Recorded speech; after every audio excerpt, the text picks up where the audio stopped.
Jundiaí Entrevista no ar. Hoje a gente conversa com o diretor de Patrimônio Histórico e Cultural de Jundiaí, o Donizete Aparecido Pinto.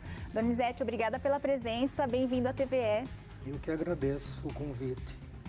Bom, o nosso assunto principal hoje é o simpósio sobre patrimônio material e imaterial, que será realizado de 24 a 26 de agosto.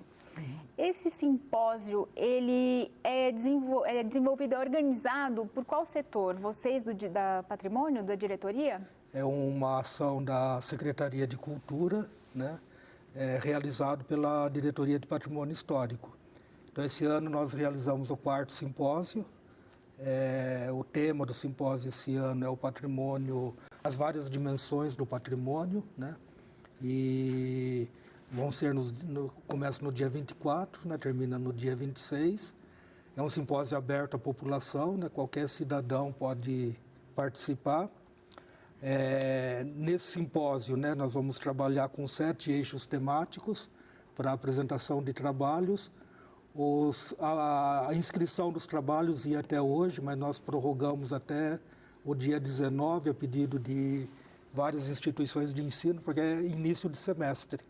Então, início de semestre é meio complicado para os alunos produzirem trabalhos, né? Então, houve essa prorrogação para dar mais tempo para os interessados de produzirem trabalho para apresentar no simpósio. Então, assim, um cidadão comum que não tenha nada a ver com essa área de cultura, de patrimônio, que na verdade queira saber um pouquinho mais sobre isso, pode se inscrever para participar também? Sim, se houver interesse, né? Tem toda a possibilidade de participar, não precisa fazer inscrição antes, né? Pode fazer no dia 24. É lá que eu digo é o Complexo FEPASA, a gente não falou, né? É ali na Sala dos Relógios. Exato. Fica do ladinho ali do Museu da Companhia Paulista. Isso, fica do lado do museu. E aí vai começar que horas, né? No dia 24, 25 e 26? Então, das 8 às 8h30 é credenciamento, né? E depois tem a mesa de abertura e já começa com as palestras e mesas redondas, né? Agora, esses participantes que vão apresentar trabalho, aí já é um procedimento diferente? Sim, para apresentar o trabalho, ele tem que inscrever o trabalho até o dia 19, até sexta-feira que vem, porque os trabalhos inscritos passam por uma avaliação, né? Nós esperamos que todos os trabalhos tenham condições de serem apresentados, né? Mas existe esse rigor, né? Mesmo porque não há tempo também para todos os trabalhos serem apresentados. Então, é feita uma seleção dos trabalhos que serão apresentados. E nos anos anteriores, vocês tiveram boa participação? Sim, tivemos uma boa aceitação da comunidade acadêmica, não só de Jundiaí, mas da região, né? Nós tivemos trabalhos da Espanha, de pesquisadores espanhóis que inscreveram, né? De várias partes do Brasil, do Rio de Janeiro, do oeste de São Paulo. Então, assim, o simpósio sobre patrimônio em Jundiaí, ele vem ganhando repercussão estadual e também nacional, né? E o ano passado nós podemos dizer que teve repercussão internacional, porque teve trabalho inscrito da Espanha, né? Isso deve ser pela internet que eles descobrem, né? Sim, pela internet. Porque fica tão acessível, tão mais fácil. Hoje em dia, né, com a internet, com as várias mídias, né, é fácil de divulgar um evento como esse, né? E os interessados procuram também, né? Procuram se informar, pesquisam, né? Porque é um tema bastante instigador e que suscita, né, a discussão, suscita o interesse, né? E é sedutor também, né? Falar sobre patrimônio é sedutor. Eu acho que é mais fácil a gente compreender o que é um patrimônio material, porque geralmente é uma casa antiga, um lugar importante, que teve um marco na história, seja da cidade, seja do país. Agora, o patrimônio imaterial, às vezes fica mais subjetivo esse conceito para a gente conseguir compreender, né? Será que você pode explicar para a gente, dando algum exemplo de um patrimônio imaterial? Então, como você disse, o patrimônio material, ele está relacionado com a arquitetura, com o designer. Então, é uma casa, é um imóvel, ou é um móvel, né, um equipamento. Agora, o imaterial ele está relacionado com os costumes, as tradições, os modos de fazer, né, as interpretações, então é mais subjetivo, né? Por exemplo, aqui em Jundiaí nós temos o registro de 3 patrimônios imateriais, né? O Bloco Carnavalesco Refogados do Sandi, a Romaria, né, diocesana e o Clube 28, né? Então, o que é o Refogado Sandi? O Refogado Sandi é uma manifestação que acontece na sexta-feira do Carnaval, né? Que envolve a cidade toda, né? Todo cidadão jundiaense sabe o que é o Refogado Sandi. Mesmo quem não participa conhece. Mesmo quem não participa conhece, né? E já é uma tradição na cidade, já são mais de 20 anos que na sexta-feira de Carnaval, quem abre o Carnaval de rua em Jundiaí é o Refogado Sandi. E não só isso, ele resgata o Carnaval de rua na cidade, né? E milhares de pessoas vão para a rua, brincam o Carnaval, né? Participam dessa manifestação cultural da cidade. A Romaria já é um outro tipo de manifestação cultural, né? Mais no viés religioso, da fé, né? Também é uma manifestação que começou lá na época da Primeira Guerra Mundial. A primeira romaria, né, de Jundiaí para Bom Jesus de Pirapora foi em prol da paz mundial, foi para os romeiros rezarem, pedirem pela paz mundial, porque o mundo estava em plena guerra. Eu né? não conhecia essa origem da romaria. E todo ano, então, acontece essa renovação de fé, né? E já virou também uma tradição na cidade, então vai passando de pai para filho, né? Então, todo mundo sabe também que de Jundiaí sai uma romaria que vai até Bom Jesus de Pirapora. É bem conhecida, né? mesmo. O Clube 28 é o clube negro um dos mais antigos, né, do Brasil. Acho que já tem mais de 100 anos. Tem mais de 100 anos, né? E ele foi registrado enquanto patrimônio imaterial, né? O local, as tradições, né? A cultura negra na cidade, né? A luta de resistência, né? Porque assim, o Clube 28 ele foi fundado 5 ou 7 anos depois da abolição da escravatura, né? Então, quer dizer, os negros dessa região, né, ex-escravos, se organizaram, né, como forma de resistência para se ajudarem também, né? Porque assim, os negros foram libertos, né, entre aspas, mas jogados na rua, né? E aí então, um ajudava o outro. Um ajudava o outro e criaram um clube que virou um patrimônio da cidade. Né? Então, E qual o processo para que uma coisa ou algo se torne um patrimônio, seja material ou imaterial? Deve ter que existir uma aprovação dos legisladores, alguma coisa assim? Não, é bem simples, né? Qualquer cidadão ele pode pedir o tombamento de um patrimônio material, né? Ou o registro de um patrimônio imaterial, né?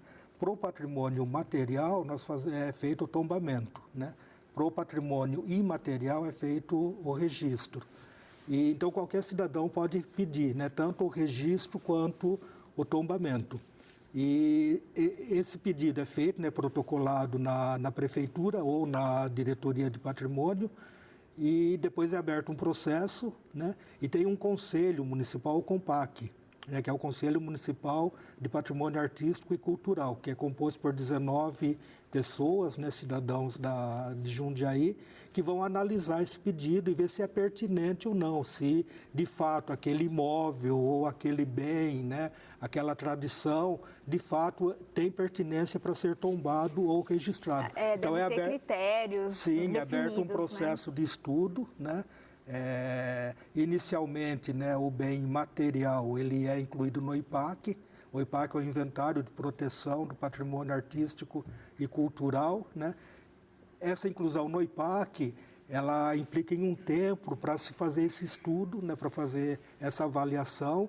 Depois de feito isso, volta para a avaliação do COMPAC, tem que passar por uma audiência pública, a lei obriga que passe por uma audiência pública para o cidadão que é contra ou que também são a favor, se manifestarem. Né? Feito isso, volta para o COMPAC para ser efetivado o tombamento ou o registro do bem. Leva muito tempo tudo isso? Olha, depende. O patrimônio imaterial, né, vamos dizer assim, ele é mais fácil porque não envolve bem pessoal, né? O patrimônio material, né, ele envolve bem, envolve posse, né? Então, ele é mais complicado, não é que ele é mais difícil, ele é mais complicado, tem que ser mais detalhado, mais rigoroso, né? Não que o imaterial não seja rigoroso, mas o material ele é mais rigoroso no sentido que mexe com a propriedade privada, né? Quais alguns patrimônios materiais de Jundiaí? Que são tombados. Patrimônio material, Jundiaí tem 13 patrimônios materiais tombados, né? E um patrimônio ambiental, que é a Serra do Japi, né? E 4 bens imateriais registrados, né? Então, o Politeama é um bem tombado, o Solar do Barão é um bem tombado, o Conde de Parnaíba, né? A escola, é um bem tombado,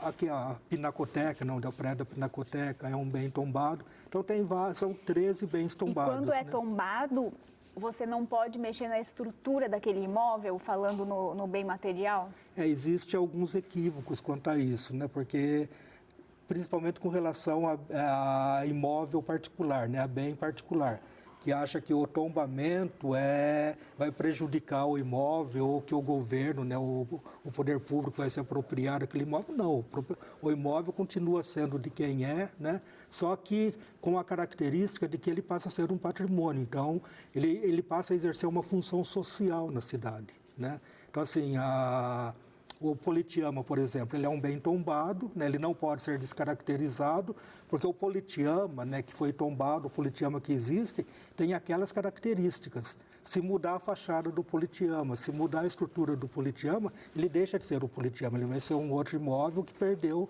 a característica original. Então, aquelas características originais têm que ser preservadas, né? E é isso que o torna um bem cultural da cidade. Então, eu achei legal essa coisa de que parte da Serra do Japi também é tombada.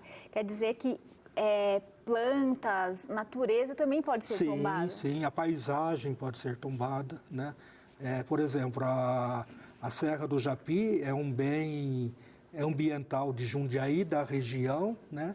Que tem que ser apreciada. É muito gostoso você olhar para a Serra do Japi e ver os contornos da serra, ver as ondulações da serra, ver a vegetação, né? Então, essa paisagem, ela é passível de ser tombada também, porque todo cidadão jundiaiense, todo ser humano, né, que passa pela Anhanguera, pela Bandeirantes, tem o direito de vislumbrar essa paisagem bonita. E a gente até já se acostumou com isso, faz parte de uma forma bem positiva. Exatamente, faz parte do dia a dia do jundiaiense vislumbrar a serra, né, em algum momento do dia, né? E também lá tem que se preservar as nascentes, né, que são os mananciais que fornecem água para a cidade. Os animais que vivem na serra eles têm que ter a serra, eles têm que ter a vegetação, precisam da água que existe lá para sobreviverem, tanta coisa, então, assim, né? Envolve muita coisa, né? O patrimônio envolve muita coisa. São bens que nós recebemos, né, e que temos que preservar, precisamos reservar para ficar para os nossos filhos, netos, né? Se não fosse esse trabalho, muito provavelmente só iriam ver alguns lugares em fotografias. Em fotografias, o que é muito triste, né? Você, assim, é legal você ver a fotografia, ter esse instrumento de lembrança, de memória, né? Mas é muito triste quando você só tem a fotografia para ver. E não pode mais ir pessoalmente. Exatamente. E quando tem, porque tem épocas que não era tão simples e fácil e acessível fazer uma foto e aí não registra. Não ficou registrado, não guarda. Se perdeu, né? E quando a gente fala de memória perdida ou de patrimônio perdido, é muito triste, porque é parte da nossa história que se perdeu, né? Sim, dos nossos pais, avós. De pessoas, né? De cidade. Sonhos, de ambições, de desejos, né? Verdade. Por isso que a gente fala que o patrimônio, as várias dimensões do patrimônio, né? Por conta disso, e porque o patrimônio também ele tem que ser tratado nos vários segmentos da sociedade, né? Na escola, nas várias disciplinas na escola, né? Então, assim, é bastante amplo, né? É isso mesmo. A gente vai agora para o intervalo rapidinho e daqui a pouco eu volto a conversar com o Donizete. Até já. Jundiaí Entrevista de volta depois do intervalo. Lembrando que hoje a gente conversa com o Donizete Aparecido Pinto, que é diretor de Patrimônio Histórico e Cultural aqui de Jundiaí. Donizete, a gente está falando sobre o simpósio, né? Sobre o patrimônio material e imaterial, que agora a gente já sabe o que é, e ambiental, que vai ser esse evento no dia 24, 25 e 26 de agosto. Agora, e a programação? Você já tem definido o que vai acontecer? Sim, deixa eu passar para você. No dia 24, né, nós vamos ter uma palestra, né, uma mesa redonda de manhã, né, das 10 às 12, com abertura, né, para a participação do público, que o tema da mesa é o que patrimônio nós queremos, né? Depois, à tarde, nós vamos ter uma palestra que é sobre o valor histórico da relação humana com o meio ambiente, né? Vão ser 2 palestrantes, né, voltados para esse viés do patrimônio, né, o viés ambiental. E vai ter também um mini curso, né, sobre conservação e manejo de documentos, né? Que assim, o mini curso eu acho interessante, né, porque às vezes você tem documento em casa, tem uma fotografia, e não sabe o que fazer com aquilo, né? E às vezes aquilo que a gente falou, acaba se perdendo, né? Nossa, então vai ser um mini curso de como conservar, né, esses documentos. Esse mini curso é logo no primeiro dia? No primeiro dia. Nossa, né, no período da tarde. sensacional. Eu conheço muita gente que guarda fotografias antigas quando era de filme, que tinha que revelar. Sim, e não sabe exatamente o que fazer, que está perdendo. Às vezes fitas VHS emboloradas, coisas assim da família mesmo, que precisa dar um jeito de não perder aquilo, né? Então vai ter esse mini curso. Olha aí a dica, voltado para isso, né? Que mais? Na quinta-feira, no dia 25, nós vamos ter uma palestra de manhã, né? De manhã, assim, vai ter uma oficina, que é essa junto da memória ferroviária, né? Ah, por causa do projeto Memória Ferroviária. Isso, vai ser um pessoal da Unesp de Rosana, ou melhor, deixa eu ver aqui certinho, Unesp de Roseira. De Roseira. Isso, que eles vão fazer uma oficina sobre análise geográfica em pesquisa sobre patrimônios, né? Então, assim, é um georreferenciamento, né, sobre localização de patrimônios voltados para o setor ferroviário, né? Então, é uma oficina também para isso. Depois nós vamos ter uma palestra sobre o papel dos movimentos sociais na construção de Jundiaí. Jundiaí é uma cidade histórica e é uma cidade operária, né? Que Jundiaí, a ferrovia, né, teve muitos ferroviários, né, famílias de ferroviários, descendentes de ferroviários que ainda vivem na cidade, que guardam essa memória. Jundiaí teve muitas cerâmicas, né, tecelagens, né, aqui mesmo, aqui onde nós estamos, a Argos foi uma tecelagem, né? Faziam jeans, se eu não me engano. Faziam jeans, exato. Então, isso tem uma memória também, né? Tem uma história na cidade, né? E isso gerou movimentos na cidade, tinha sindicatos, trabalhadores reivindicando melhores salários, melhores condições de trabalho, greves, né? Tudo isso contribuiu com a construção de Jundiaí, né? Um outro viés também da formação histórica da cidade, não aquele viés tradicional que nós aprendemos na escola. Era o lado B, né? Aquela parte mais da comunidade mesmo, da população. Sim, é o lado, eu acho que é o mais importante da formação da cidade, né? A gente que é quem de fato faz a cidade, né? A gente tem menos acesso a essa informação, a esse conhecimento, né? E então o simpósio ele tenta também construir isso, né? Construir, valorizar, né? E identificar esses movimentos que contribuíram com a formação da cidade. E no período da tarde, no dia 25, vai ter a apresentação dos trabalhos, né? Os trabalhos inscritos, os trabalhos selecionados, os autores vão poder apresentar esses trabalhos no dia 25. E geralmente esses trabalhos têm um tema definido e eles têm que trabalhar em cima desse tema? Sim, o tema geral é esse, né? As várias dimensões do patrimônio. Dentro desse tema geral, tem os eixos temáticos que podem ser explorados nas pesquisas, né, que são 7 eixos temáticos, né, que está divulgado no site da Prefeitura, está divulgado no site da Diretoria de Patrimônio, né? Aí, a Diretoria de Patrimônio tem um site. Eu já vejo lá, escolho um eixo temático. É o eixo que mais você se identifica, com o qual você mais trabalha, né? Por exemplo, tem um eixo temático que é a interdisciplinaridade no tema patrimônio, né? Então, normalmente o professor pode explorar esse tema, né? tem outros temas mais voltados para a questão da arquitetura, né? Tem um tema que é os valores éticos e estéticos da arquitetura, né? Então, assim, um arquiteto pode explorar esse tema, um estudante de arquitetura pode explorar esse tema, né? Tem temas voltados para a história. Então, assim, são vários temas que vários segmentos, né, da área de conhecimento, da área de pesquisa, podem explorar para apresentar trabalho nesse simpósio. Isso no dia 25? No dia 25. No dia 26, né, vai ter um período da manhã que vai ser de prestação de contas da Diretoria de Patrimônio, né? Então, nesses 4 anos, né, 3 anos, porque a diretoria começou a funcionar em 2014, né? Esses 3 anos 2 anos e meio, né, de Diretoria de Patrimônio, o que foi feito, né? Quais os avanços que ocorreram na cidade, né? Nesse quesito patrimônio e cultural, né? O que tem que ser feito ainda, tem muita coisa ainda para ser feito, a legislação que existe, né, com relação a isso. Enfim, vai ser uma prestação de contas da diretoria para a comunidade. Então, quem quiser saber o que a diretoria está fazendo, ou o que faz a diretoria, né? Só ir lá, só até lá. Vai cair numa sexta-feira, né? Na sexta-feira de manhã, isso. Depois vai ter uma palestra, né, as dimensões ética e estética da arquitetura no campo social. Depois, no período da tarde, vai ter um tema, né, uma palestra que é a história vista de baixo, que é justamente isso que a gente estava falando, né?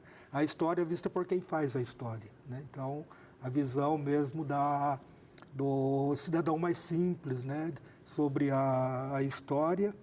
Vai ter um outro minicurso, né, sobre noções básicas de educação patrimonial, né, que vai ser dado por uma professora, né, da rede que trabalha essa temática nas escolas, né? E depois à noite vai ter um encerramento com 2 atividades na Ponte Torta, na Praça Irazê Martinho, né? Então vai ter um encerramento com a apresentação da Folia de Reis, né, que é um bem da cidade em processo de registro. Nós estamos com o processo aberto de registro da Folia de Reis, e com uma apresentação da capoeira Idalina, né, do mestre Ram, que foi registrado, né? Foi registrado na última reunião do Compac, agora em julho, né? Foi registrado a capoeira Idalina, e ela vai fazer uma apresentação também no encerramento, que vai ser na Ponte Torta. Nossa, vai ser muito bacana. Vai ser uma programação bem ampla, né? E não só lá na Sala dos Relógios, não vocês só vão na Sala sair dos de lá Relógios, também, exato. né? Eu acho bom isso, você ir para o lugar, né? Conhecer não, mas ter uma atividade naquele lugar, até para valorizar o espaço, né? E mostrar que ele é não só bonito, mas útil. Não, ele tem que ser ocupado, ele tem que ter vida, né? Então, a Praça Irazê Martinho, né, ela revitalizou a Ponte Torta, houve um trabalho de zeladoria, né, de cuidado com aquele bem, né, mas tem que ter vida lá, né? Então, na Ponte Torta já ocorrem várias atividades, né, nos finais de semana.